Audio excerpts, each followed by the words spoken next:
On Business Incorporated today, Egypt allocates 127.7 billion Egyptian pounds for its food subsidy program. Now we'll take a look at the impact of petrol subsidy removal in Nigeria on neighboring countries.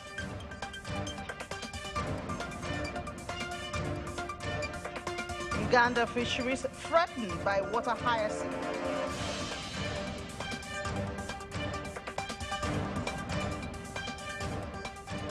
Good afternoon. Welcome to Business Incorporated here on Channels Television. I'm Ini John Mekwa. Now let's get into the market, which is where we normally start from. It's a good one still going on at the NGX. In fact, at intraday, the NGX had surpassed 59,000. There you go. 59,392.06, increased by 2.11% at intraday. Will it hit 60 by the close of trade? We are watching closely. Now, South Africa is also positive, but not so good as the NGX, 0.27% at 78,041.50. Look at other parts of Africa, beginning with Egypt. Egypt is also positive at intraday, 0.10% at 17,885, while Kenya is the odd one out, down more than 2% close of trade on Tuesday. Still sustaining, but at the edge of that 100 point. Hopefully it will not lose that soon. We move to the Middle East now and see how the markets there are doing, and it's a positive one for the market, major markets in the Middle East at intraday, starting with Abu Dhabi. Abu Dhabi 0.34%, green 9,382.77. Dubai follows suit, marginal though 0.08% at 3,715.65. Other region right there, we see Saudi Arabia looking even better, 0.88% at 11,513.87. Qatar also in that region, 0.75% at 10,291.76. Now let's go over to Berlin, where they do have some conversations about a new law on heating that could force millions of Germans to exchange their home heating systems for something that is more friendly, eco-friendly. But we have Lars now joining us to give us the details. Hi, Lars. Good afternoon. So what can you tell us about this law? Yeah, thanks for having me. The general idea of the new law is for Germany to move further towards renewable energy, and this time with an eye on heating homes. It's an important step because, according to the International Energy Agency, heating accounts for over half of Germany's energy consumption, as well as 40% of emissions. Most homes in Germany are using oil or natural gas to power their heating systems, and it's obvious that that is no longer a good idea. First of all, of course, for environmental reasons, but also, as we've experienced over the past year and a half, because we depend on resources that we often import from problematic parts of the world. With natural gas, most of it had come from Russia for decades. And with Russia starting its war in Ukraine and sanctions in place, that supply went away. Now, starting in 2024, according to the draft law, every newly installed heating system should be powered by at least 65% green energy. Geothermal energy comes to mind, district heating or wood pellet heating. Heat pumps are an option too. Of course, they run on electricity, which in turn has to be produced in a sustainable way, of course. So it sounds like there might be the problem of affordability. What's the plan for that, for the people, for Germans? Yeah, the cost of all this will be huge, of course, and that made for some tense discussions in the past weeks. The three-party coalition that is currently ruling in Berlin says that households should not be pushed too far, that there should be generous government subsidies to help people pay for new heating systems. Now, as I said, the law applies to new buildings only for now. That means that most of the new heating systems are expected to be built into new construction, so that might not actually be much more more expensive than previous older systems. Functioning heating systems do not have to be replaced until at least 2028. And by then, says the government, there's going to be a nationwide district heating system in place to make switching easier. Markets and individuals, how are they taking this? How are investors reacting? Well, for markets or the entire business sector, there's just too many question marks right now to even come to any firm conclusion. The next 2 weeks will be pretty busy in Berlin as the coalition is trying to write a more detailed final version of the bill that will put some concrete numbers into what is now a pretty abstract framework. As for Germans themselves, families out there, homeowners, tenants, there is a lot of concern. There have been protests in the past few weeks, but some of that was because people were literally afraid that they would be forced to rip out their old heating systems and replace them immediately for a ton of money then, obviously. However, most people will likely be relieved now to learn that starting next year, the law applies only, as I said, to new construction and that existing buildings can make any necessary updates a bit slower. All right, thank you so much, Laz. But I guess at the end of the day, they'll still have to face that expenses. But thank you for that update. Let's switch over now to the UK, where Juliana is standing by. Juliana, good afternoon. It's a global thing, the issue of hiking interest rate. It's a major way that CBNs, curb inflation or seek to curb inflation. And now Chancellor Jeremy Hunt has said, well, there's no alternative. I don't know if there were alternative before, but what are the reactions following this? Not great, I've got to say. Good afternoon, Innie. Of course, Jeremy Hunt, the Chancellor of the Exchequer, was responding to data we received this morning from the Office for National Statistics, having a look at the UK economy over the first quarter of the year and the month of April. So over the first quarter, the UK economy grew 0.1% and it grew 0.3% in March. This followed a 0.2% contraction in, it grew 0.3% in April, following a 0.2% contraction in March. And of course, we're closely watching this data because according to the OECD, the IMF, the government's own Office for Budget Responsibility and the Bank of England, the UK was supposed to enter into a technical recession. So this was obviously two quarterly drops in GDP. That has not happened yet, but there are still headwinds that remain in the economy, and it's particularly affecting the mortgage sector. I've been speaking about this with you and Laddie over the past couple of weeks, Innie, but so many mortgage providers in the UK have been pulling their products left, right and centre because they're not sure about interest rates. We know that inflation remains stubbornly high in the UK. It's not at double digits now, but I believe it's at about 8.9%. Interest rates currently at 4.5%.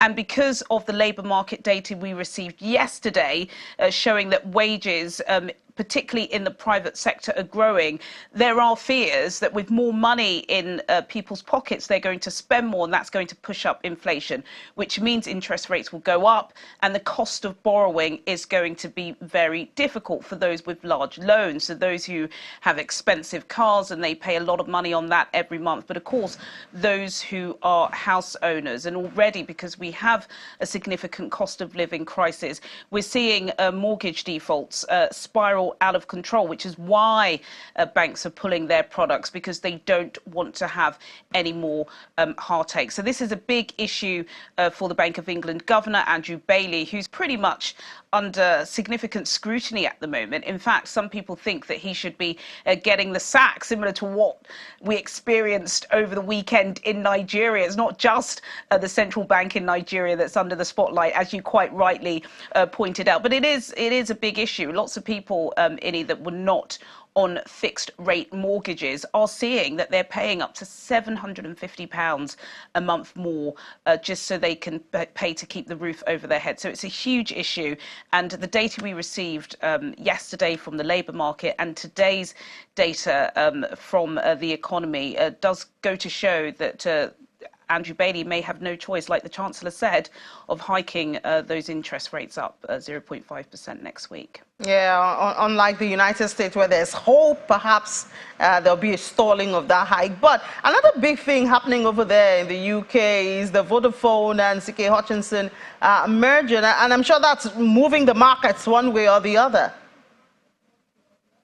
It's a big story, just a developing story, actually. We have to wait to see if it goes through. But Vodafone and the owner of Three, which, as you said, CK Hutchinson, which I believe are the Hong Kong parent owners of Three, have merged. I believe Vodafone are going to buy a 51% stake in the firm. Vodafone and Three, of course, being the third and fourth largest telecoms providers in the UK. And if it does merge, then they would completely leapfrog all of their competitors, including the likes of EE and other networks. So this is a major story in the UK. We don't know if it's going to go through, because we know that the Britain's competition watchdog has been really, really tough in cracking down on any type of merger. Of course, the most famous one being Microsoft's proposed $69 billion takeover of Activision. This isn't the first time as well that Three have tried to join with somebody else. I believe they did try to join with EE a couple of years ago, and that was blocked 3 times by the CMA. So we will just have to wait and see. But if this does go through, it is going to be major. No surprises. So Vodafone at intraday is one of the biggest risers on the blue chip index in the UK. The all share is up at intraday by 0.39%. The FTSE 100 is up by 0.45%, and the FTSE 250 up by a smidgen at 0.03%. In the currencies market, the British pound is rallying against the dollar. It's up by 0.31%. Also up 2 against the euro by 0.12%, and the British pound is trading up against the Japanese yen by 0.17%. Thank you so much, Juliana, for that update from the markets. Thank you. Let's move to other markets now. Asia-Pacific markets were mixed as the inflation in the United States rose at 4% annual rate in May, the lowest in 2 years, giving room for the Federal Reserve to pause and skip a rate hike in its June meeting. Let's look at the numbers now. The K225, almost 1.5% in the green, 1.47% to be precise, 33,502.42. The Shanghai Composite is on the flip side, 0.14% at 3,228.99. Hang Seng Index more than 0.5% down, almost 0.6% there, 19,408.42. Kospi also down, closer to 1%. Than away from it, 0.72%. And in Australia, it's positive, 0.32% at 7,161.70. We move over to the United States now, where S&P 500 futures traded higher on Wednesday as investors looked ahead to that Federal Reserve's policy decision and subsequent press conference slated for later on today. S&P 500 futures climbed 0.16%. Now let's look at the numbers once again. The Dow Jones is in the red, 0.08%, 34,501. S&P climbed 0.18%, 4,424.75, and the Nasdaq for the tech guy 0.10% in the green at 15,114 points. Let's go to the oil space now and see what's happening there. Oil prices rose on Wednesday as investors awaited the outcome of that U.S. Federal Reserve at June's meeting after bullish oil demand growth forecast from the International Energy Agency and as well as OPEC. Brent crude futures were up 80 cents, that's 1.1%, at $75.09 a barrel. U.S. West Texas Intermediate crude was also up 70 cents, that's 1%, at $70.12. Both benchmarks climbed more than 3% the previous day on hopes of rising fuel demand after China's central bank lowered the short-term lending rate. Market participants expect the United States Central Bank's Federal Reserve Open Market Committee to pause interest rate hikes because of uncertainty over the economic outlook and the lagged effects of 10 rate increases since March 2022. Higher interest rates strengthened the dollar, making commodities denominated in the U.S. currency more expensive for holders of other currencies. A pause in the Fed's rate increases would spur economic growth and oil demand, and this will support prices. Welcome back to Watching Business Incorporated here on Channels Television. Let's start from Nigeria, where the Naira is in the news again. Officially, we can tell you here from Channels Television that Naira has gained 0.66% against the dollar at the parallel market following low demand as speculators adopt a wait-and-see approach after the suspension of the governor of the central bank, Mr. Godwin Emefiele. At the close of trade yesterday, the dollar was quoted at 755 compared to 760 for morning trade. That was quoted last Friday. That's in the black market. Now, President Bola Tinubu had on Friday suspended Mr. Godwin Emefiele following the ongoing investigation of his office and the planned reforms in the financial sector of the economy. Some traders say that there's no demand or less demand for dollars as people are not buying because they are speculating that the dollar will fall following the CBN governor's suspension. And the official rate on FMDQ websites is 471 naira 67 kobo, and this has been sustained up to early trade this morning. Now, for this afternoon, there's been some developing stories, and I'm sure perhaps if you follow the Naira, you would have seen it. There are speculations that the rate is now being floated by the Central Bank of Nigeria. But here in Channels Television, we do not work with speculations. We are waiting a statement from the Central Bank of Nigeria. We do hope to hear from the Central Bank of Nigeria soon, because we know that this is affecting sentiment in the market even as we speak. There are reports, unconfirmed report, that the commercial banks have been granted the leeway to float the Naira, but that is not yet confirmed from the Central Bank of Nigeria. So we await either a confirmation or a rebuttal from the Central Bank of Nigeria on the direction of the Naira. Well, still in Nigeria, the National Bureau of Statistics says that the Nigerian Railway Corporation generated 768.44 million naira in revenue from passengers in the first quarter of 2023. The NBS rail transportation data for first quarter of 2023 was released today, show that the figure dropped more than 63% compared to 2.08 billion received in the first quarter of 2022. It showed that 181.27 million was collected in the first quarter of 2023 as revenue from goods and cargo, and this rose by almost 100% from 90.96 million received in the first quarter of 2022. The report states that all the receipts amounted to 34.17 million, showing a 41.02% decline in the first quarter of this year from 57.92 million collected in the first quarter of last year.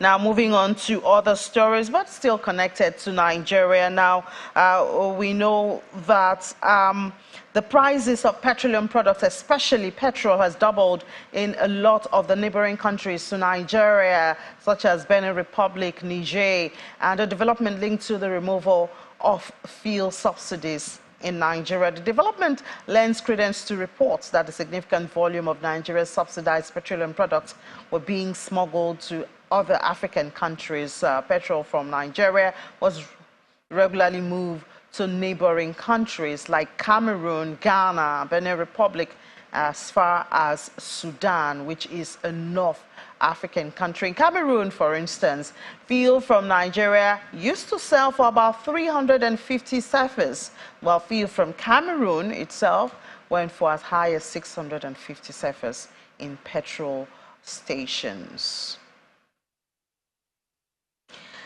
All right, let's go to Egypt now, where that country is allocating 127.7 billion Egyptian pounds. That's about $4.14 billion for its program, subsidy program, for the upcoming fiscal year, which begins on July the 1st. And that's up from 90 billion Egyptian pounds a year prior to that, as the most populous Arab nation grapples with an economic crisis. About a third of Egypt's 105 million people live in poverty. That's according to government figures. And many Egyptians depend on the government to keep basic goods affordable through state subsidies and other similar schemes. The country's parliament approved its £3 trillion budget for 2023-2024 on Monday. Egypt has budgeted for a total expenditure of £2.991 trillion, that's about $94.49 billion, and revenues of £2.142 trillion, that's about $69.55 billion for the year ahead. The government has also budgeted for oil price at $80 for a barrel, that's for Brent crude. The budget estimates real gross domestic products growth of 4.1% and an average inflation rate of 16%.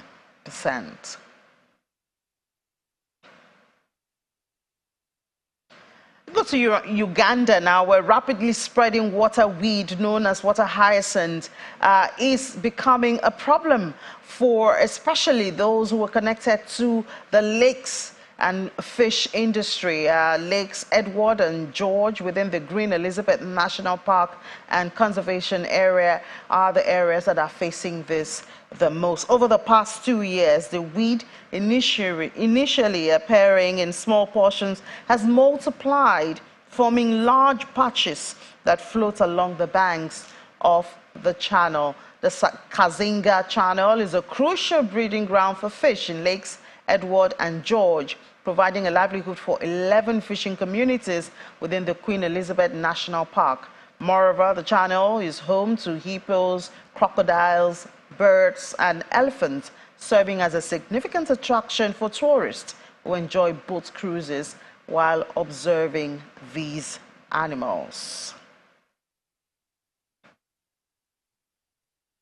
And in India now, Zimbabwe is hoping to further its cooperation with India in the energy, manufacturing, tourism, and health sectors as the 18th edition of the India-Africa Conclave takes stage in New Delhi. India-Africa Conclave brings together think tanks, policymakers, and investors in pursuit of enhanced India-Africa relations for development. Vice President General Dr. Constantino Chiwenga, who is the head of the Zimbabwean delegation, is expected to speak at the session that is part of the conclave later on today, as well as hold bilateral meetings on Zimbabwe-India relations. According to the Vice President, platforms such as the conclave are key in Zimbabwe's development agenda. We wish them the best as they meet to speak and hope that it will have fruit. And then International Cooperation Minister in Egypt and South Korean Ambassador in Cairo have signed a financing agreement worth $460 million to implement a project for manufacturing and supplying 320 carriages for Cairo Metro Lines 2 and 3. The deal will be through the concessional financing window provided by the Korean Economic Development Corporation Fund of the Import-Export Bank of Korea. In a statement, the International Cooperation Ministry said that the deal falls within the framework of the strategic cooperation and partnership between the two countries, and after the Korean government has designated Egypt as an official development assistance priority partner for 2021 to 2025. The International Cooperation Minister lauds the efforts exerted by the Egyptian and Korean sides over the past year to implement this project. The project aims to localize the railway industry and railway traction units in Egypt through cooperation between the National Egyptian Railway Industries Company and the Hyundai Rotem in the Suez Canal Economic Zone. That's the much we can take from the African scene and for the program. Thank you so much for being a part of Business Incorporated. Let's do it again tomorrow. I'm Ini John Mekwa. Enjoy the rest of your day.